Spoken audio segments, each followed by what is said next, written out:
Mesdames et messieurs, bienvenue à ce 13h. Tout de suite le sommaire. Lancement de la 16e édition du répertoire des prix de référence était hier à la salle de conférence de la Direction générale des impôts. Le compte rendu est à suivre dans cette édition. Le ministre des Affaires étrangères, Olusegun Adjadi Bakari, s'est exprimé sur la nouvelle dynamique de la diplomatie béninoise. Vous suivrez ses propos dans ce journal. Et hors de nos frontières, le président Emmanuel Macron, s'est engagé à débattre prochainement de la stratégie de la France en Afrique et au Sahel.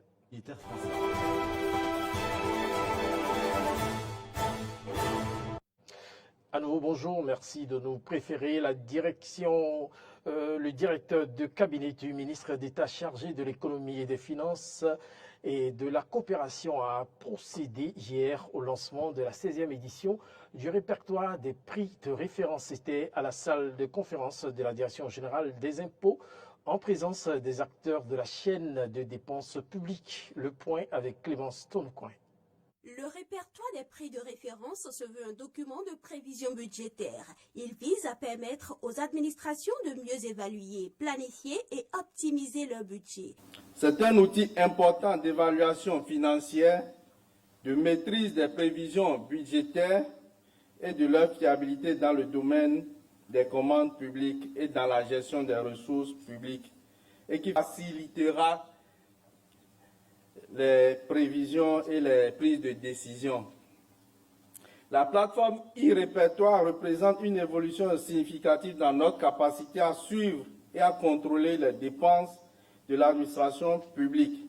Elle nous permettra d'examiner de manière détaillée les prix des articles fréquemment achetés, d'identifier les tendances des coûts et de garantir que chaque dépense est justifié et conforme aux normes budgétaires établies.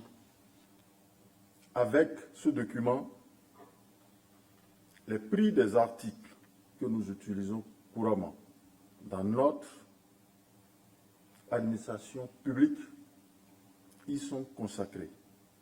Ce document sert de référence à l'estimation des coûts des commandes lors de la planification et de la programmation des dépenses publiques. Il est le socle du système de costing par le référentiel SICOREF, une application que vous connaissez bien et qui est rendue disponible pour l'évaluation financière des besoins de nos administrations en vue d'assurer une certaine qualité et une certaine sincérité des coûts de nos commandes. La présente édition du répertoire des prix de référence, la 16e d'une série lancée depuis l'année 2007, comporte plusieurs innovations. La première innovation, c'est d'abord l'actualisation des prix et la prise en compte des besoins des années passées, notamment les homologations établies au cours des mois précédents. La deuxième innovation, c'est la codification des articles. Comme innovation, nous avons l'encadrement des prestations des cabinets internationaux. Nous avons aussi un domaine qui jusque-là n'avait pas été encadré, c'est le domaine de la conception des sites web et des applications diverses utilisées dans l'administration publique. La dernière des innovations, c'est l'encadrement des imprimés au niveau des hôpitaux.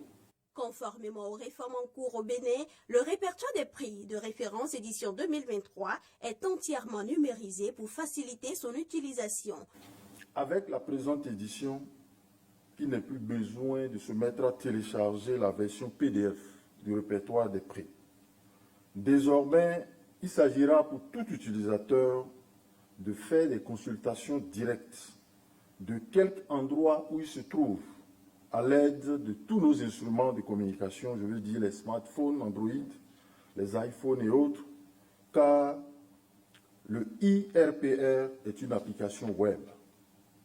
De plus, le IRPR offre l'option d'actualisation périodique des prix et de la liste des produits avec des possibilités de faire des suggestions en ligne et des commentaires. Le directeur de cabinet du ministre a exhorté les acteurs de la chaîne de dépenses publiques à faire bon usage de cet outil d'encadrement des coûts des commandes publiques en vue de garantir une sincérité budgétaire. Célébration hier de la journée internationale de l'alphabétisation sous le thème promouvoir l'alphabétisation pour un monde en transition, bâtir les fondations de sociétés durables et pacifiques. Qu'est-ce que l'alphabétisation et en quoi peut-elle contribuer au développement d'une nation? Réponse dans ce reportage de Arthur Roindo.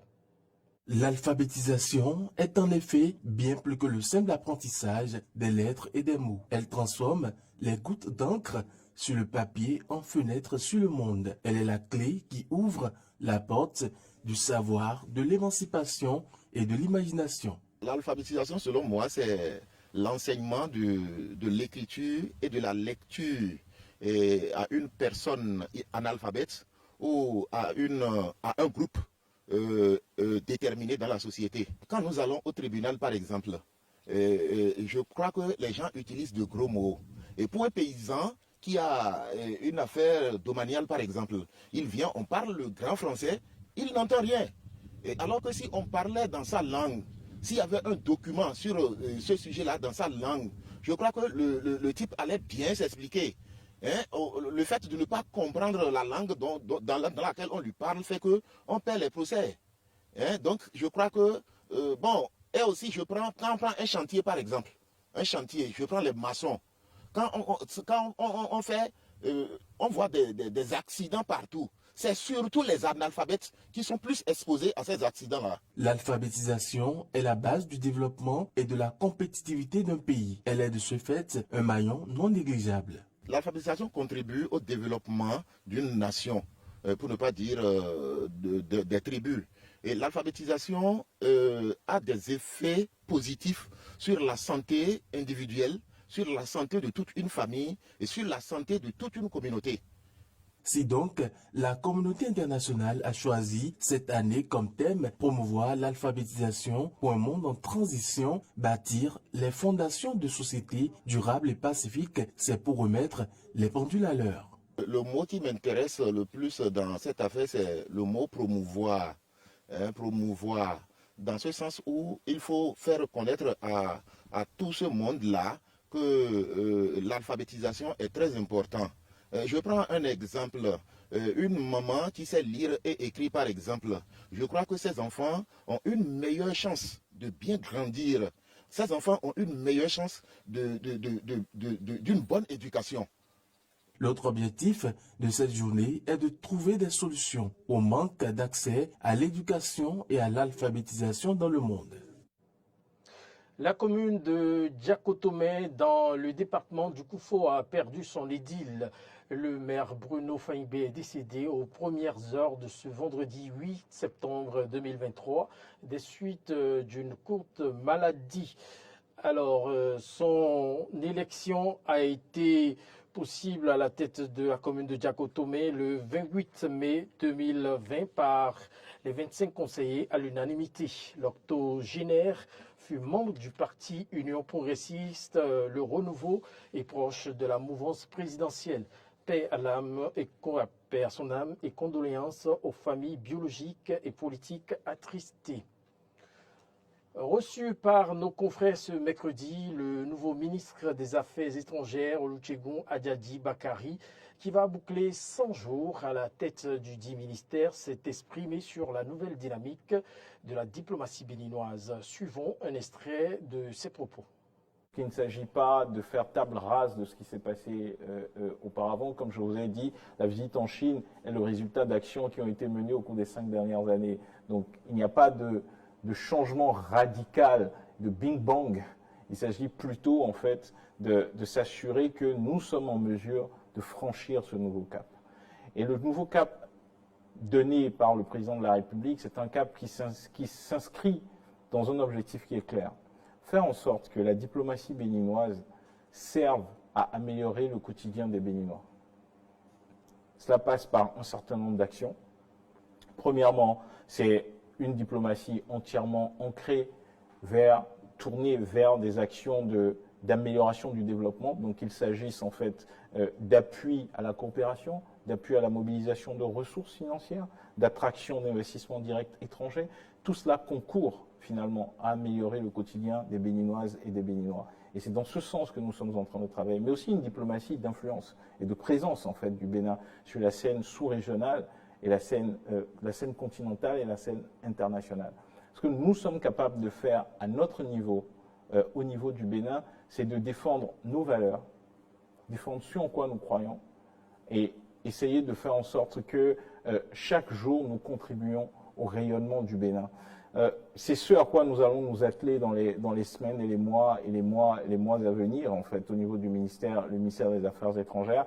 Et puis, dernier volet qui n'est pas moins important, on n'a pas eu le temps d'en parler, c'est vraiment le lien entre l'État béninois et nos compatriotes de la diaspora. Beaucoup de nos compatriotes à l'étranger n'ont pas forcément compris et parfois se posent des questions, en fait, et se disent s'il n'y a plus d'ambassade dans mon pays, dans le pays où je réside, ça veut dire que le Bénin m'a oublié là-bas, que je ne suis plus capable d'avoir mes papiers d'identité, etc.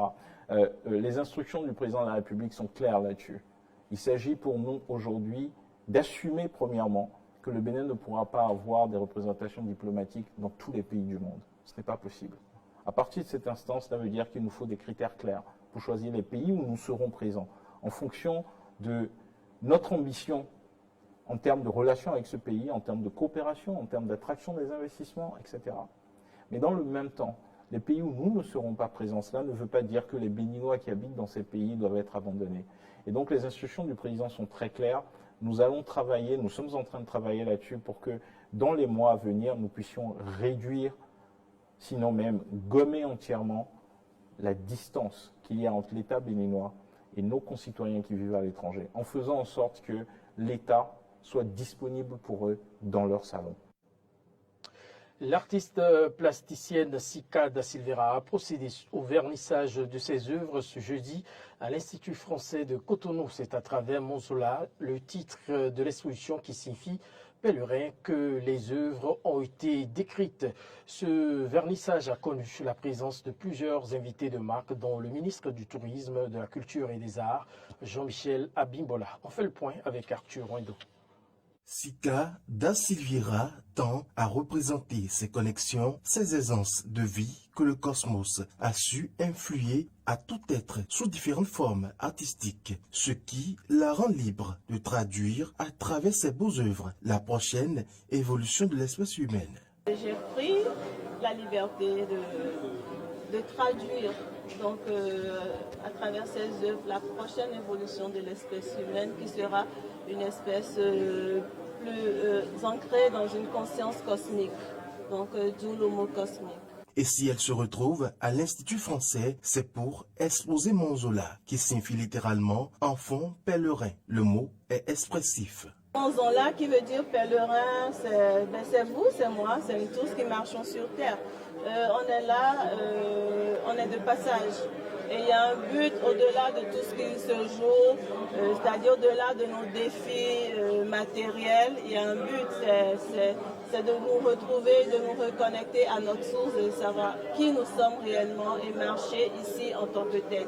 Le gouvernement a coutume d'encourager les artistes qui révèlent le Bénin de par leurs œuvres. Et c'est ce qui justifie la présence du ministre du Tourisme, de la Culture et des Arts. Je voudrais ici, par ma présence, lui dire que évidemment le gouvernement l'encourage et lui dire que nous serons toujours avec les artistes qui révèlent leur talent, mais également qui révèlent notre pays.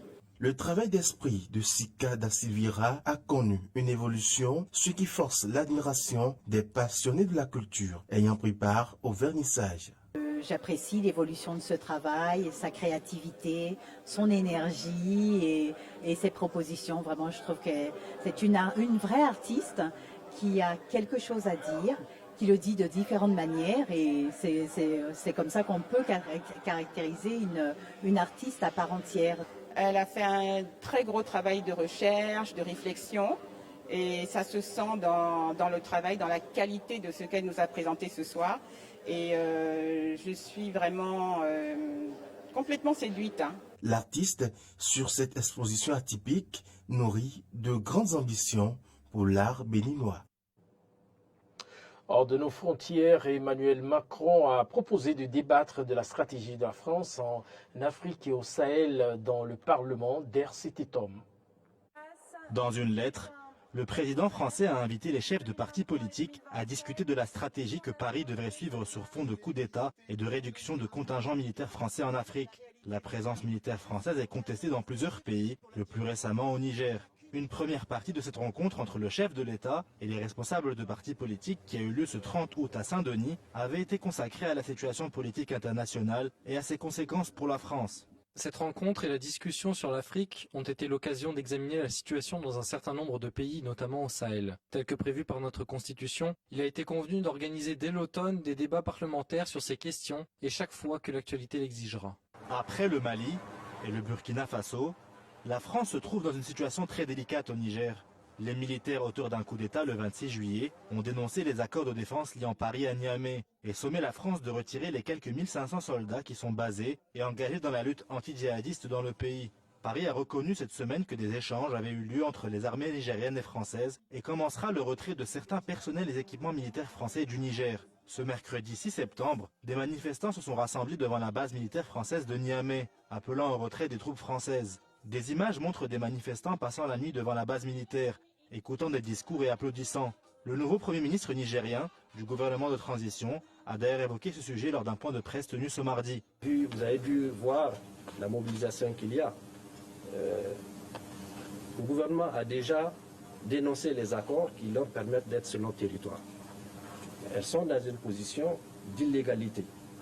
Et je pense que les échanges qui sont en cours devrait permettre très rapidement que ces forces se retirent de notre pays. Selon des experts, cette vague de coups d'État en Afrique ne risque pas de s'arrêter tout de suite. En effet, au Cameroun, en Guinée équatoriale ou en République du Congo, en raison de la longévité des leaders au pouvoir et du mécontentement de la société civile face à la mauvaise gestion politique, plus de 40 ans pour Paul Biya et Teodoro Obiang et 25 ans pour Denis Sassou Nguesso, une continuité des soulèvements et des coups d'État militaires sont tout à fait possibles.